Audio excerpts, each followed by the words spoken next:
Maya Rodriguez sat on the cold metal floor outside the New Angeles Colony Medical Center.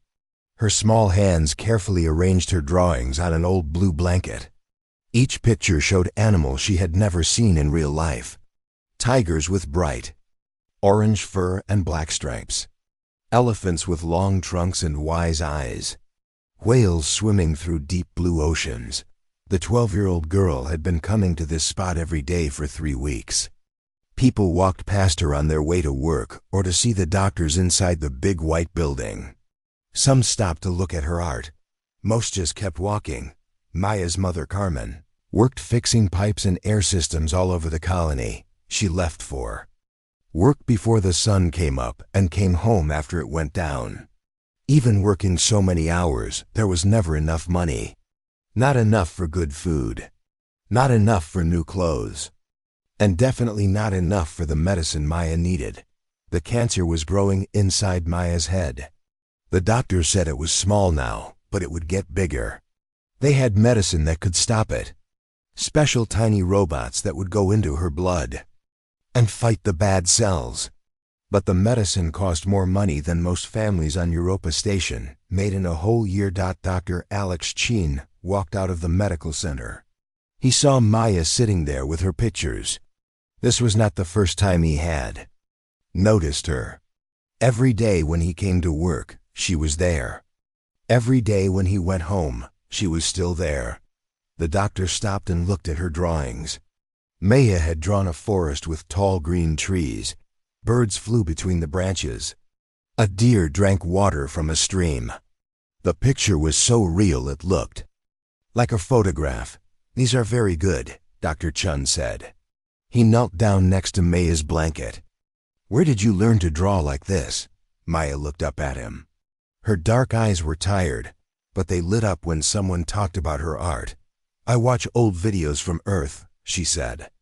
"I study the animals and try to remember how they looked." Dr. Chun picked up another drawing. This one showed a lion family resting under a tree. The father lion had a thick mane. The mother was cleaning her cubs with her tongue. Every detail was perfect, down to the spots on the cub's fur. "I've never seen animals like this in real life," Dr. Chun said. "None of us have. Earth died before most of us were born." Maya nodded. "My grandmother told me stories about Earth before she died. She said the air smelled like flowers. She said you could hear birds singing in the morning." The doctor's heart felt heavy. Maya was just a child, but she carried the memories of a whole planet that no longer existed. Her drawings were the only way she could touch that lost world. "How much do you sell these for?" Dr. Chun asked. 5 credits each," Maya said quietly. "Sometimes people pay more if they really like one." Dr. Chun looked at the pile of coins next to Maya's blanket. There were maybe 30 credits there. The medicine she needed cost 50,000 credits. "Maya, does your mother know you're here every day?" The girl's face turned red. "She thinks I'm at the learning center. But I finished all my lessons early. I come here instead." Dr. Chun understood. Carmen Rodriguez was a good mother, but she worked too much to watch Maya all the time. The girl was trying to help her family the only way she knew how. A group of miners walked by. They were coming back from their shift, covered in dust from digging ice and minerals. One of them stopped to look at Maya's art. "Hey, that's a pretty good wolf," the miner said. He picked up a drawing of a white wolf standing in snow. "My great-grandfather used to tell stories about wolves. Said they were smart and brave. They lived in packs," Maya said. "Like families, they took care of each other." The miner smiled. "Just like us out here, right, kid?" He put 10 credits on the blanket and took the wolf picture. "This is going on my wall." Maya's face glowed with happiness. It was the most money anyone had paid for one of her drawings. Dr. Chen watched the miner walk away. He thought about Maya sitting here every day, trying to save her own life with pictures of a dead world. It made him angry at the system that let children get sick and die because their families couldn't pay. "Maya, I need to ask you something," Dr. Chun said. These animals you draw. You've never seen them, but you know exactly what they look like. How do you do that? Maya thought for a moment. I don't know. When I watch the old videos, it's like I can feel what the animals felt. I can see how they moved. I can almost hear their voices. She touched her head where the cancer was growing. Sometimes I get pictures in my mind, like dreams, but when I'm awake, Dr. Chun felt a chill run down his back. What Maya was describing sounded impossible, but her drawings were proof that something unusual was happening in her mind. Maya, has anyone else in your family been able to do things like this? My grandmother could find lost things, Maya said. People would come to her when they couldn't find something important. She would close her eyes and tell them where to look. She was almost always right. The doctor nodded slowly. There were stories about people like Maya's grandmother. People who seemed to know things they shouldn't know. Most people thought the stories were just made up. A woman's voice called out across the plaza. Maya, Maya, where are you? Maya quickly started gathering her drawings. That's my mother. I have to go. Carmen Rodriguez ran toward them. She was still wearing her work clothes, covered in grease and dust. Her face showed worry and anger. Maya, what are you doing here? You're supposed to be at the learning center. Dr. Chun stood up. Mrs. Rodriguez, I'm Dr. Chun from the medical center. Your daughter has been showing me her artwork. She's very talented. Carmen looked at the drawings scattered on the blanket.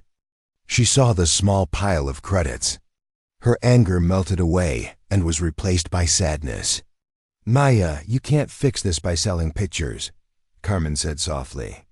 The medicine costs too much money, more than we'll ever have. But I have to try, Mama, Maya said. Tears started to form in her eyes. I don't want to die. I want to see real animals someday. I want to go to Earth and see if any of them are still alive. Carmen knelt down and hugged her daughter. Dr. Chun watched them hold each other in the shadow of the medical center. He made a decision that would change everything. Mrs. Rodriguez, he said, I think I might be able to help. But first, I need to run some tests on Maya. Special tests that might explain how she can draw things she's never seen. Carmen looked up at him with hope in her eyes. Neither of them knew that tomorrow, everything would change when a stranger walked by Maya's little art stand. The next morning, Maya sat in her usual spot outside the medical center. Her blue blanket was spread on the ground with her drawings arranged in neat rows. She had stayed up late the night before, working on a new picture by the light of her small desk lamp. Dr. Chun had given her hope yesterday. He said he wanted to run tests to understand how she could draw animals so perfectly. Maya didn't understand what that meant, but anything was better than giving up. The colony was busier than usual today. A new ship had docked at the port during the night. Maya could see people she didn't recognize walking through the plaza. Travelers always made her curious. They came from other worlds and stations scattered across the solar system. Maya held up her newest drawing to catch the morning light. It showed a pack of wolves running through a snowy forest. Their breath made small clouds in the cold air. Their eyes were bright and alert. She had spent 3 hours getting their fur just right. That's beautiful work. Maya looked up. A tall man stood near her blanket. He was older than her mother, with long dark hair that was turning gray. His clothes were simple but well made. A long brown coat that looked like it had traveled many miles. Boots that were worn but sturdy. The man's eyes were kind, but Maya could see something sad in them too. Like he had seen too much of the world's pain. Thank you, Maya said. She was always shy when strangers talked to her. The man knelt down slowly, like his knees hurt. He studied each of Maya's drawings carefully. He picked up the wolf picture and held it close to his face. How do you know what they looked like when they ran? He asked. Maya tilted her head. Most people asked how she drew so well. This man was asking something different. I can feel it, she said. When I close my eyes, I can see them moving. I can hear their feet in the snow. The man nodded like this made perfect sense. What else can you feel? Maya looked around to make sure no one else was listening. Sometimes I dream about places I've never been. Green places with lots of water. The air is thick and warm. There are sounds everywhere. Birds and insects and wind in the trees. Earth, the man said quietly. Yes, but Earth is dead now. Everyone knows that. The man set down the wolf picture and picked up another drawing. This one showed a whale swimming in deep blue water. Sunlight came down from above in long bright lines. What's your name? He asked. Maya Rodriguez. What's yours? The man was quiet for a moment. You can call me John. Maya noticed that John's hands were gentle when he touched her drawings. Most adults grabbed things quickly and put them down fast. John treated each picture like it was made of glass. Why are you selling these, Maya? Maya's face turned red. She didn't like talking about being sick. I need medicine. It costs a lot of money. John looked at Maya for a long time. His eyes were very dark, almost black. What kind of medicine? For cancer. In my head. Maya touched the spot where the doctor said the bad cells were growing. The medicine has tiny robots that eat the cancer. But it costs 50,000 credits. John's face changed. The sadness in his eyes got deeper. How much do you charge for your drawings? 5 credits each, sometimes more if people really like them. John did the math in his head. At 5 credits per drawing, Maya would need to sell 10,000 pictures to pay for her medicine. It would take her years if she lived that long. I'd like to buy some of your art, John said. He reached into his coat and pulled out a small device. Maya recognized it as a credit reader, the kind rich people used. Which ones do you want? Maya asked. All of them. Maya's eyes went wide. All of them? But there are 23 pictures here. I can see that. John smiled for the first time since he had arrived. How much for everything? Maya started counting on her fingers. That would be 115 credits. John pressed buttons on his credit reader. Maya's old payment pad made a happy beeping sound. She looked at the screen and gasped. The number said 5,000 credits. There's been a mistake, Maya said quickly. You paid too much. No mistake, John said. He stood up and started gathering Maya's drawings. These are worth much more than you're asking. Maya stared at the payment pad. 5,000 credits was more money than she had ever seen. It was still not enough for her medicine, but it was a start. Why? She asked. Why would you pay so much? John paused. Because art this good shouldn't be sold on the street. And because a little girl shouldn't have to choose between making pictures and staying alive. Tears started to form in Maya's eyes. Are you an angel? John laughed, but it was a sad sound. No, Maya, I'm just someone who's lived long enough to know what matters. John carefully rolled up Maya's drawings and put them in a tube he pulled from his coat. Maya watched him work. His movements were careful and practiced, like he had done this many times before. John, can I ask you something? Of course. Have you been to Earth? John stopped moving. He looked at Maya with an expression she couldn't read. A long time ago, he said, before it got sick. What was it like? John sat down on the ground next to Maya's blanket. For a moment, he looked very tired. It was the most beautiful place in the universe, he said. The air smelled like rain and flowers.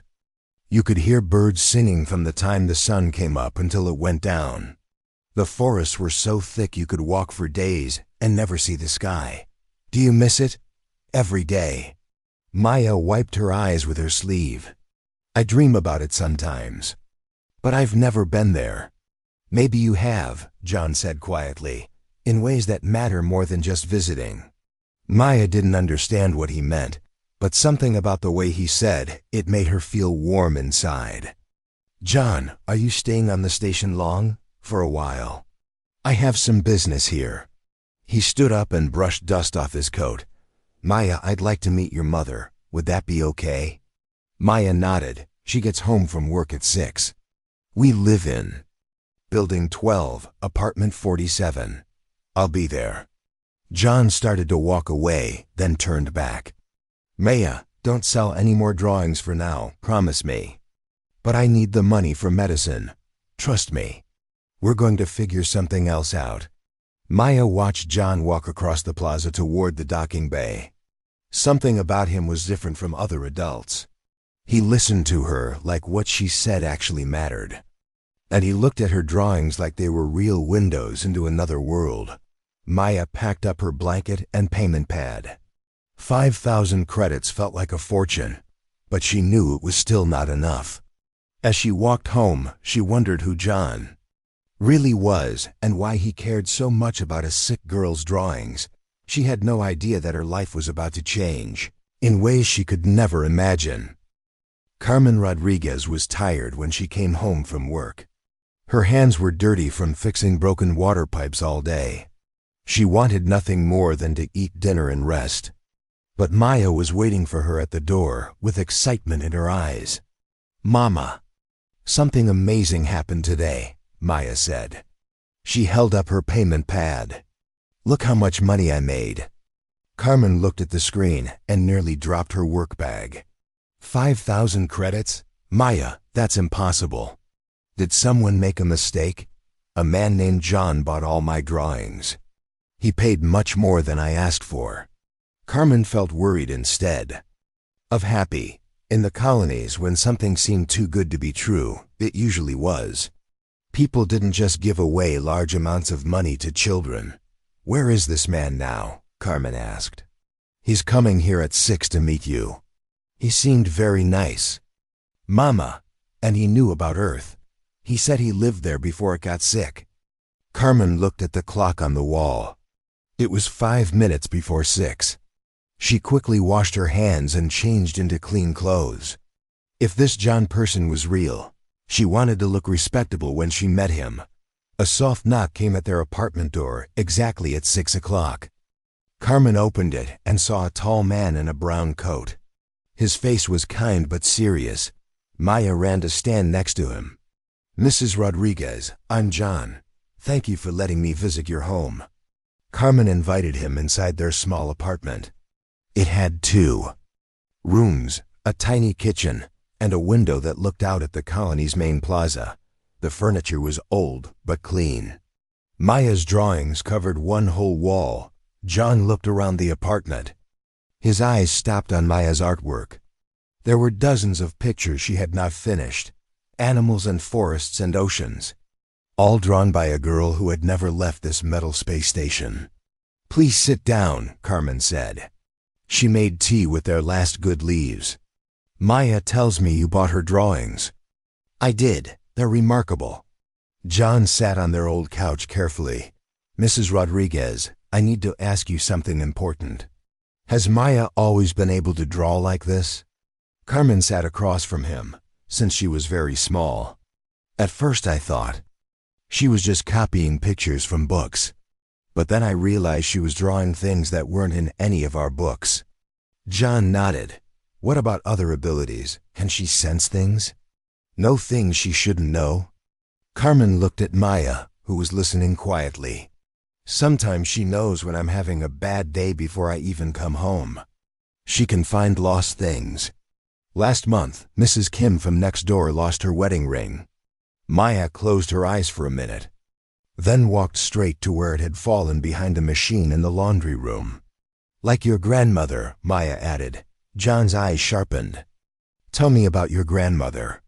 Carmen poured tea for everyone. "My mother had gifts. She could sense things about people, about places. During the evacuation from Earth, she helped families find each other when they got separated. She always said some people were born with connections to things beyond what we can see." John was quiet for a long moment. He drank his tea and watched Maya draw in a notebook. Even now, just doodling, she was creating perfect pictures of butterflies. "Mrs. Rodriguez, I need to tell you who I really am," John said finally. "And I need to tell you why Maya's abilities are more important than you realize. Carmen felt her heart start beating faster. What do you mean? John reached into his coat and pulled out an identification card. It was old but official looking. Carmen read the name and gasped. Keanu Reeves? The actor from the old movies? That was a long time ago, Keanu said. I'm much older now than I look. Medical technology has kept me alive for over a century. Maya looked confused. Who is Keanu Reeves? Carmen stared at the man sitting in her living room. He was famous on Earth. He made movies that people loved. But that was ... How are you still alive? Life extension treatments, Keanu explained. Very expensive ones. But I didn't stay alive just to live longer. I stayed alive to help people. Keanu reached into his coat again and pulled out a small tablet. He showed them pictures of medical clinics on different space stations, ships delivering medicine to poor colonies, children getting treatments they couldn't afford. For 50 years, I've been traveling between the colonies. I use my money to help families like yours. Families who can't afford the medicine they need to live. Carmen felt tears in her eyes. You're saying you'll pay for Maya's treatment? Yes, but that's not the only reason I'm here. Keanu looked at Maya seriously. Your daughter has a very rare gift. What she can do with her drawings is just the beginning. Maya put down her notebook. What do you mean? Keanu leaned forward. Maya, when you draw these animals, you're not just making pictures. You're accessing genetic memory. Information that's stored somewhere deep in human consciousness. Information about life that existed on Earth. Carmen shook her head. That sounds impossible. 20 years ago, scientists discovered that some humans carry genetic memories from their ancestors. Most people can't access these memories. But a very few, like Maya, can tap into them. Especially when certain brain conditions create the right circumstances. Maya touched her head where the cancer was growing. You mean my sickness is connected to my drawings? In a way, yes. The same brain changes that are causing your cancer are also opening pathways to genetic memory. But here's the important part. The new treatment won't just cure your cancer. It will enhance your abilities. Carmen stood up quickly. You're talking about experimenting on my daughter. No, Keanu said calmly. I'm talking about saving her life and discovering that she has a gift that could save something much bigger. Keanu activated his tablet again. This time it showed pictures of Earth, but not the dead, poisoned Earth everyone knew about. These pictures showed green forests, blue oceans, animals running free. This is Earth now, Keanu said. These pictures were taken 6 months ago. Maya and Carmen stared at the screen. That's impossible, Carmen whispered. Earth is dead. Earth is healing, Keanu corrected. For the last 30 years, a group of scientists has been working on the biggest project in human history. We're bringing Earth back to life. Keanu showed them more pictures. Huge machines cleaning the air and water. Laboratories growing new plants and animals. Cities being built that worked with nature instead of destroying it. But we have a problem. Keanu continued. We can clean the air and water. We can grow new forests. But we can't bring back the animals that went extinct. We don't have enough genetic information about how they lived and behaved. Maya began to understand. You need my drawings. We need more than your drawings. We need you. Keanu looked at both Maya and Carmen. Maya can see genetic memories of Earth's lost creatures. With the right medical treatment, her abilities could help us recreate entire ecosystems. She could help us bring Earth back to life. Carmen sat down heavily. You're asking me to let my daughter risk her life on some impossible dream. I'm asking you to let me save your daughter's life while she helps save humanity's home, Keanu said.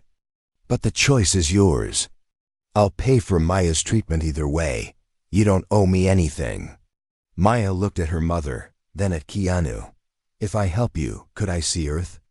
Could I see real animals? Keanu smiled. Maya, If you help us, you won't just see Earth. You'll help decide what it becomes. Carmen held her daughter's hand. The choice seemed impossible. But when she looked at Maya's eyes, she saw something she hadn't seen in months. Hope. What would we have to do? Carmen asked. Keanu's smile grew wider. First, we get Maya the best medical treatment in the galaxy. Then, we take a trip to see humanity's greatest project. And Maya gets to meet the team that's going to bring Earth back to life. Maya squeezed her mother's hand. For the first time since getting sick, she felt like her future was bigger than just surviving. She felt like she might actually have a purpose. When do we start? Maya asked. Keanu stood up and put his tablet away. We start tomorrow. But tonight, you should both rest. Your lives are about to change in ways you can't imagine. As Keanu prepared to leave, Maya had one more question. Mr. Reeves, why did you really come to our station? Keanu stopped at the door. Because 50 years ago, I made a promise to help heal the world. And sometimes, the people who can help you keep impossible promises are found in the most unexpected places. After he left, Maya and Carmen sat together on their couch. Neither of them could quite believe what had just happened. But for the first time in months, they both felt like the future might hold something wonderful. The next morning, Maya woke up early. She had dreamed about green forests and blue skies all night.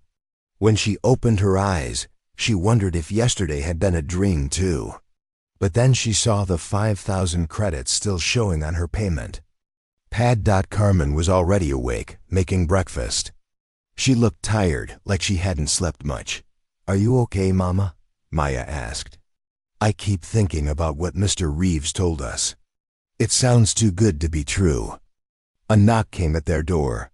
Maya ran to answer it. Keanu stood outside with Dr. Chun and a woman Maya didn't recognize. The woman had short gray hair and wore a white coat like a doctor. Good morning, Maya, Keanu said. This is Dr. Susan Walsh. She's going to do some tests to understand your abilities better. Dr. Walsh smiled warmly at Maya. Hello, dear. I've heard amazing things about your artwork. Would you mind if I took a look at some of your drawings? Maya led them to the wall where her pictures hung. Dr. Walsh studied each one carefully. She pulled out a small device that looked like a tablet, but had strange lights on it. Maya, would you mind drawing something for me right now? Dr. Walsh asked. Something you've never drawn before. Maya got her notebook and pencils. She closed her eyes for a moment. In her mind, she could see a creature with a long neck and spots all over its body. It was eating leaves from a very tall tree. I see a giraffe, Maya said. She started drawing. Without opening her eyes, Dr. Walsh watched in amazement as Maya's pencil moved across the paper. Maya drew the giraffe's long legs, its spotted pattern, and even the way it held its head to reach high branches. She had never seen a giraffe before, but every detail was perfect. When Maya opened her eyes, Dr. Walsh was holding her scanning device over the drawing. The device was beeping and showing numbers that changed quickly. Remarkable, Dr. Walsh whispered. Maya, when you were drawing, your brain was accessing information patterns that shouldn't exist in someone who's never seen these animals. Dr. Chun looked at the device's screen. What exactly are you measuring? Neural pathway activation, Dr. Walsh explained. Maya's brain is connecting to genetic memory banks that most humans can't reach. It's like she has a library in her mind, filled with information about Earth's lost life. Keanu sat down next to Maya. Dr. Walsh is part of the Earth restoration team. She studies how genetic memory works. Maya looked at the doctor with interest. Can other people do what I do? Very few, Dr. Walsh said. Maybe 1 in a million people have this ability.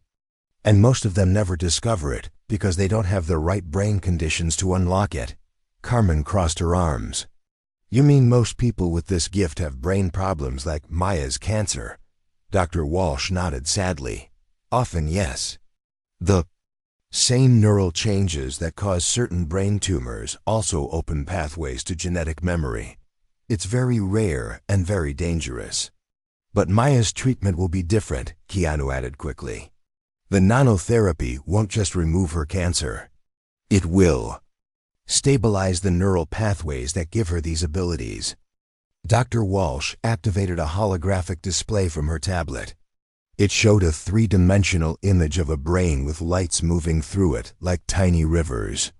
This is what Maya's brain looks like when she draws, Dr. Walsh explained. These light patterns show her accessing genetic memories.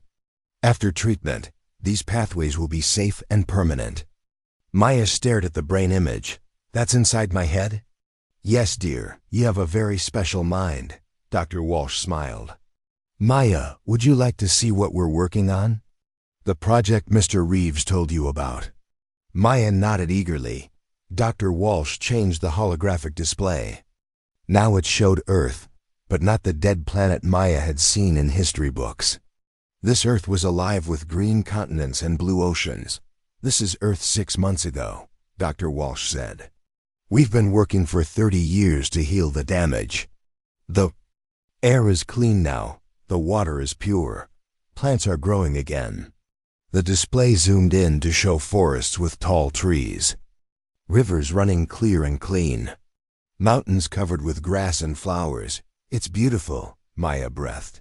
But it's empty, Keanu said. We can grow plants, but we can't recreate the animals that made Earth's ecosystems work. We don't have enough information about how they behaved, what they ate, where they lived. Dr. Chun looked confused. Don't you have genetic samples? DNA from museums and laboratories? We have some DNA, Dr. Walsh explained. We can clone animals from genetic material. But DNA only tells us what an animal looked like. It doesn't tell you how it acted, how it hunted or played or raised its babies, how different species work together. Maya began to understand. You need to know how the animals lived, not just what they looked like. Exactly, Keanu said. And that information is stored in genetic memory, the collective knowledge of every human whose ancestors lived with these animals. Dr. Walsh showed them more images. Scientists in laboratories working with genetic material. Huge machines that could create living creatures from DNA. Empty forests waiting for animals to fill them. Maya, your drawings don't just show what animals look like, Dr. Walsh continued. They show behavior patterns, social structures, hunting techniques, information we need to recreate healthy ecosystems. Carmen still looked worried. This sounds very dangerous. What if something goes wrong? Keanu's expression became serious. Mrs. Rodriguez, I won't lie to you. The Earth Restoration Project is dangerous. The planet is still recovering. There are areas where the air is toxic, places where the ground is unstable. Then why risk it? Carmen asked. Dr. Walsh answered. Because if we don't succeed, humanity will never have a real home again. We'll spend forever living in metal stations and artificial colonies. Our children will never know what it feels like to breathe natural air or see wild animals. Maya looked at her drawings on the wall. Each picture showed animals that no longer existed anywhere in the universe, unless the restoration project worked. How long would we have to stay on Earth? Maya asked. That depends on you, Keanu said. The initial phase would take about 6 months. We'd start Maya's treatment at our medical facility there. While she recovers, she'd work with our genetics team to map animal behavior patterns. Dr. Walsh added, if Maya's abilities develop as we hope, she could become the lead consultant for ecosystem recreation. She'd help decide which animals to bring back first and where to place them. Maya felt excitement growing in her chest. I could help choose what Earth becomes. You could help make Earth alive again. Keanu said. Carmen watched her daughter's face. Maya looked happier than she had since getting sick. But Carmen was still scared. What if Maya's treatment doesn't work? What if she gets worse instead of better? Dr. Walsh put her hand on Carmen's shoulder. Maya will get the best medical care possible. Our facility has equipment that doesn't exist anywhere else. The nanotherapy has a 95% success rate. And if she chooses not to help with the project? Carmen asked. Then we treat her cancer and bring her home, Keanu said simply. Maya doesn't owe us anything. But we believe she could help save our species' future. Maya picked up her notebook and looked at her newest drawing. The giraffe she had drawn without opening her eyes. In the picture, the giraffe was surrounded by other animals. Lions and zebras and elephants. All living together in a place that no longer existed. Mama, Maya said quietly, I want to try. I want to help make Earth alive again. Carmen looked at her daughter.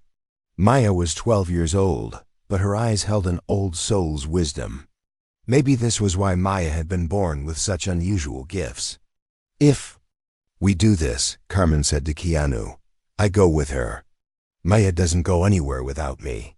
Keanu smiled. I wouldn't have it any other way. Earth needs people who know how to fix things when they break, and it needs mothers who protect their children. Dr. Walsh began packing her equipment. If you decide to join us, we leave tomorrow. Maya's treatment should begin as soon as possible. Maya hugged her mother tightly. Thank you, Mama. Thank you for letting me try. Carmen held her daughter close. She was terrified of the unknown, but she was even more terrified of watching Maya die from cancer. If there was a chance to save her daughter and help heal the world, she had to take it. When do we leave? Carmen asked. Tomorrow morning, Keanu said. Pack light. Earth will provide everything else you need. As the visitors prepared to leave, Maya had one more question. Mr. Reeves, do you really think I can help bring animals back to life? Keanu knelt down to Maya's level. Maya, I've lived for over a century. I've seen humanity do impossible things when we work together. I believe you have a gift that could change everything. Maya smiled. For the first time since getting sick, she felt like her life had a purpose bigger than just surviving. Tomorrow, she would begin a journey to heal not just herself, but an entire world. Maya packed her few belongings into a small bag. Her art supplies, some clothes, the picture of her grandmother that sat by her bed. Everything she owned fit into one backpack. Carmen moved around their apartment, touching things they would leave behind: the old couch where they watched movies together, the table where Maya did her homework, the window where they looked out at the colony's busy plaza. Are you scared, Mama? Maya asked. Carmen sat down on Maya's bed. Yes, but I'm more scared of losing you than I am of going to Earth. A message came through their wall communicator. Rodriguez family, please report to Docking Bay 7. Transport departing in 1 hour. Maya and Carmen walked through the colony one last time. People they knew waved goodbye. Mrs. Kim from next door cried when she hugged Maya. You come back safe, little artist, she said. At the docking bay, Maya saw Keanu's ship for the first time. It was bigger than she expected, with smooth curves and windows that looked like eyes. The name Continental was painted on the side in simple letters. Dr. Chun was waiting for them with a small suitcase. I hope you don't mind if I come along, he said to Carmen. Maya will need a doctor she trusts during her treatment. Carmen felt relieved. Having Dr. Chun with them made everything seem less frightening. Inside the ship, Maya was amazed by how comfortable everything looked. The walls were painted with pictures of Earth landscapes, green forests and blue oceans, mountains, and rivers. It was like being inside one of her drawings. Welcome aboard, Keanu said. He was wearing different clothes now. A simple shirt and pants that looked like they were made for space travel. Maya, would you like to see your room? Maya's room had a bed, a desk, and a whole wall covered with blank paper. Art supplies were arranged neatly in drawers.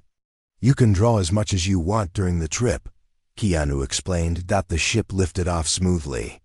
Maya pressed her face to the window and watched Europa Station get smaller and smaller. Soon it was just a tiny dot against the black of space. "How long will it take to get to Earth?" Maya asked. 3 days, Keanu said. "We'll travel through several jump gates to cut down the distance." Maya had never been on a spaceship before. Everything was new and exciting. The way food came out of machines. How water floated in small bubbles when you poured it. The strange feeling in her stomach when the ship changed direction. On the second day of travel, Maya started feeling sick. Not from the ship's movement, but from her cancer. Dr. Chun gave her medicine to help with the pain, but Maya could tell. It was getting worse. "I can feel it growing," Maya told her mother. They were sitting in the ship's observation room, looking out at the stars. Carmen held Maya's hand.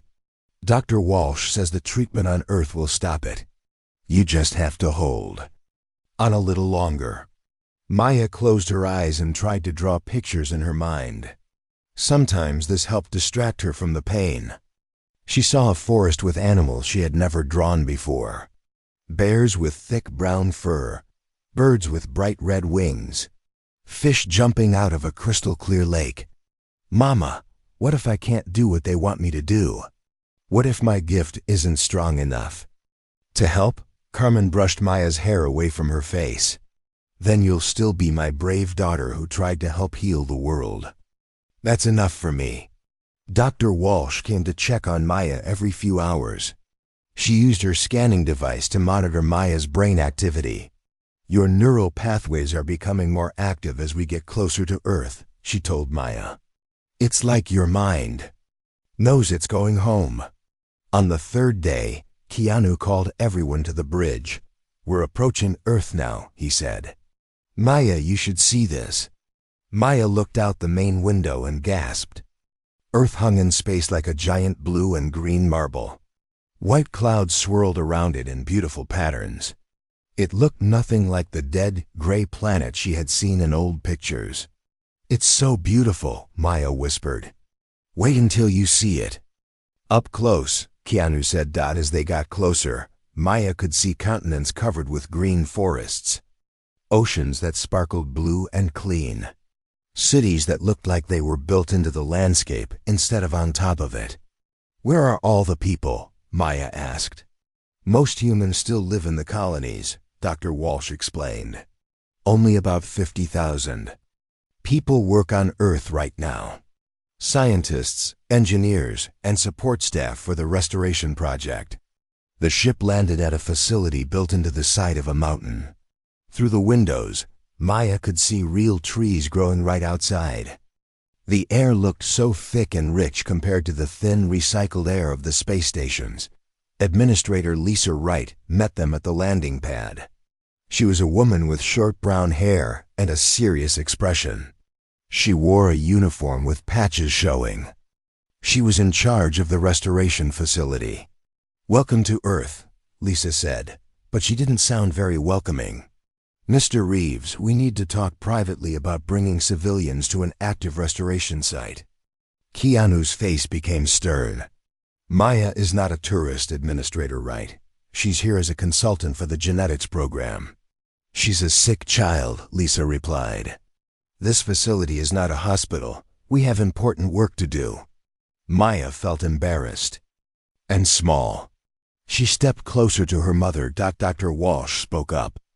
"Administrator Wright, Maya's abilities are exactly what we need to complete the ecosystem restoration. I've documented her neural patterns. She can access genetic memory in ways we've never seen before." Lisa looked at Maya skeptically. "A 12-year-old girl is going to solve problems that our best scientists haven't been able to figure out?" "Yes," Keanu said firmly. "And while she does that, we're going to cure her cancer with the best medical technology in the solar system." Dr. Chun stepped forward. "Administrator Wright, I've been treating Maya for months. I can confirm that her abilities are real and extraordinary," Lisa sighed.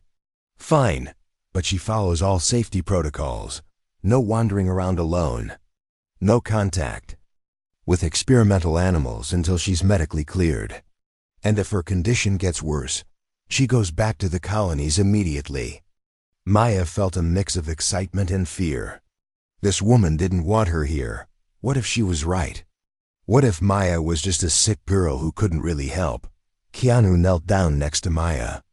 "Don't listen to her doubts," he said quietly. "I've seen what you can do. These people have been working for 30 years to bring Earth back to life, but they're missing something important. They're missing the heart and soul of what made Earth special." "What do you mean?" Maya asked. "They can create bodies for animals, but they can't recreate their spirits. That's what your drawings show, the spirit of how animals lived and loved and played together. That's what Earth needs to be truly alive again." Dr. Walsh led them through the facility. Maya saw laboratories filled with amazing equipment. Huge tanks growing plants from seeds. Machines that could build living tissue from genetic codes. Scientists working with samples of DNA from creatures that had been extinct for decades. "This is where we'll treat your cancer," Dr. Walsh said, showing them a medical room with equipment Maya had never seen before. "The nanotherapy will take about 2 weeks. While you recover, you can start working with our genetics team." Maya looked around the medical room. It was clean and bright, with windows that showed the forest outside. For the first time since getting sick, she felt like she might actually get better. "When do we start?" Maya asked. "Tomorrow morning," Dr. Walsh said. "Tonight, you should rest and get used to breathing real air." That evening, Maya stood outside the facility with her mother. The air smelled like flowers and rain, just like Keanu had described. Birds were singing in the trees. A gentle wind moved through the leaves. "It's just like my dreams," Maya said. Carmen put her arm around her daughter. "Maybe your dreams were memories after all." Maya closed her eyes and listened to the sounds of the living world around her. Somewhere in her mind, she could feel connections forming. Not just to the animals she had drawn, but to the whole web of life that made Earth special. Tomorrow, she would begin treatment for her cancer. But tonight, she was standing on the world her species had almost lost forever. And somehow she was going to help bring it back to life. "I'm ready," Maya said. Carmen squeezed her hand. "Then let's heal the world." 2 weeks later, Maya woke up feeling different. The constant headache that had been with her for months was gone. The tiredness that made her want to sleep all day had disappeared. She felt strong and clear-minded for the first time since getting sick. Dr. Walsh came into Maya's room with a big smile. "Good morning, Maya. How do you feel?" "Amazing," Maya said, sitting up in bed. "Is the cancer really gone?" "Completely gone. The nanotherapy worked perfectly." Dr. Walsh showed Maya brain scans on her tablet. "But that's not the best part. Look at these neural pathway readings." The brain scan showed bright lines of activity flowing through Maya's mind like rivers of light. There were more connections than before, and they were stronger. "Your genetic memory access has increased by 300%, Dr. Walsh explained. "You should be able to see much more detailed information about Earth's lost creatures." Maya got dressed and walked to the window. Outside, she could see the forest that surrounded the facility. But now when she looked at the trees, she could sense something more. She could feel what the forest was missing. "There should be squirrels running through those branches," Maya said, "and birds building nests. And deer walking between the trees." Dr. Walsh nodded excitedly. "That's exactly what we need to know. Maya, are you ready to start your real work?"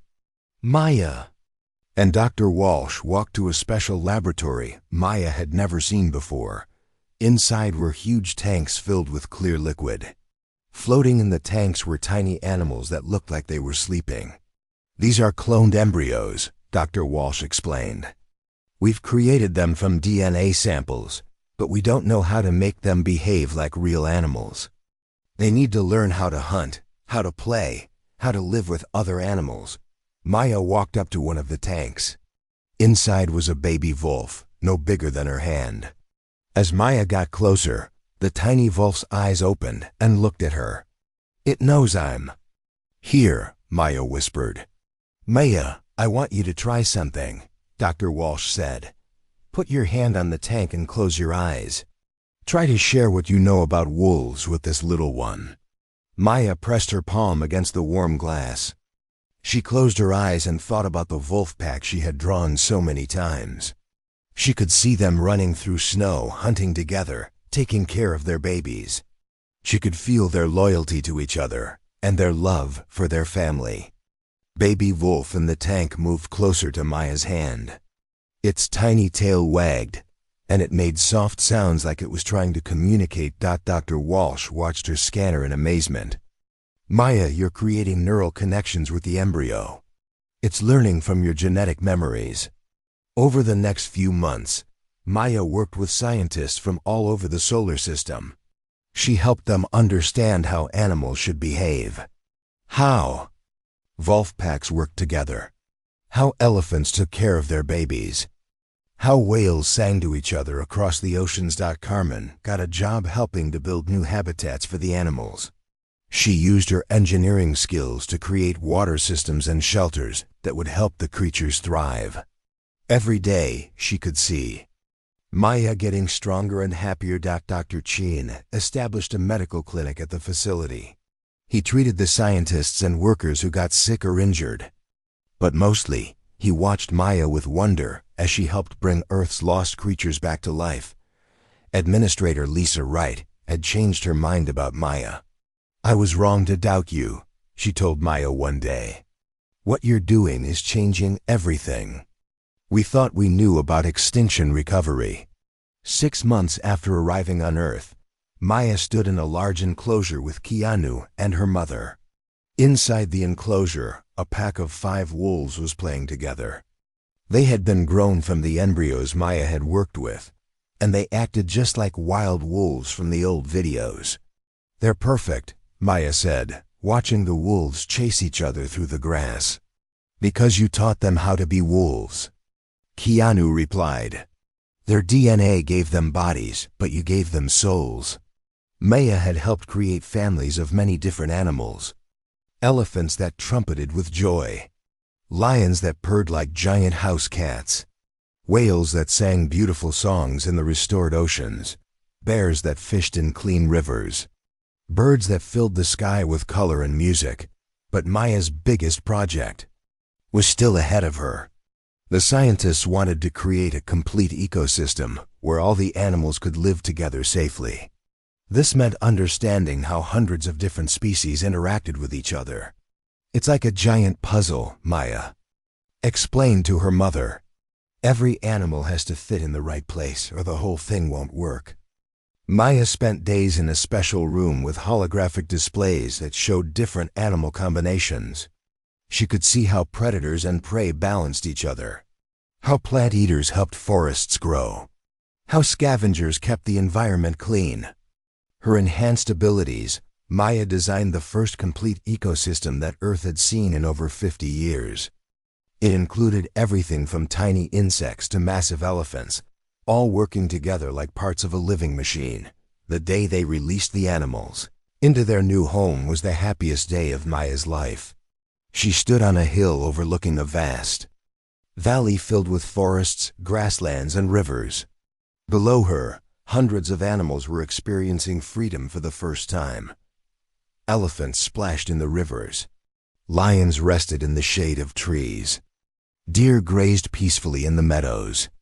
Birds flew overhead in huge flocks that looked like moving clouds. "Look what you did, Maya," Carmen said, tears in her eyes. "You brought Earth back to life." Maya watched a family of wolves playing with their cubs. "We all did it together. I just helped them remember how to be themselves." Keanu stood behind them, looking older but happier than when Maya first met him. "Maya, you've given humanity something we thought we'd lost forever. You've given us hope." Word of Maya's success spread throughout the colonies. Families began moving back to Earth for the first time in decades. Cities were built that worked with nature instead of destroying it. Children who had never seen real animals came to Earth to learn and play in the restored ecosystems. Maya became the director of the Global Ecosystem Restoration Program. She traveled all over Earth, helping to create new habitats for different climates and environments: tropical forests, Arctic tundra, desert oases, ocean reefs. Each one designed with Maya's unique understanding of how life worked together. But Maya never forgot her humble beginning as a sick girl selling drawings outside a medical center. She established art schools where children could learn to draw and connect with nature. She made sure that medical care was free for everyone on Earth, so no child would ever have to choose between art and medicine again. Years later, Maya stood in the same valley where she had first released the animals. But now it was even more beautiful. Trees had grown taller, rivers ran clearer. The animal families had grown and spread throughout the region. A young student came up to Maya with a drawing. "Ms. Maya, I drew this picture of a dragon. Can you help me make it real?" Maya smiled and knelt down to look at the child's artwork. "Well, dragons never existed on Earth, but maybe we can create something new. Something that will make Earth even more magical than it was before." Maya looked up at the sky where real birds flew alongside the student's imagination. Earth was alive again, but it was also becoming something new. Something better than it had ever been before. Humanity had learned to heal instead of harm, to create instead of destroy, to work with nature instead of against it. And it all started with a young girl who refused to give up hope, even when she was sick and scared. Maya had saved herself by saving the world. And in doing so, she had shown humanity that their greatest strength was not in their technology or their weapons, but in their compassion and their ability to never stop dreaming of a better future. The little girl who once sold drawings to pay for medicine had become the woman who taught the universe that love could bring anything back to life.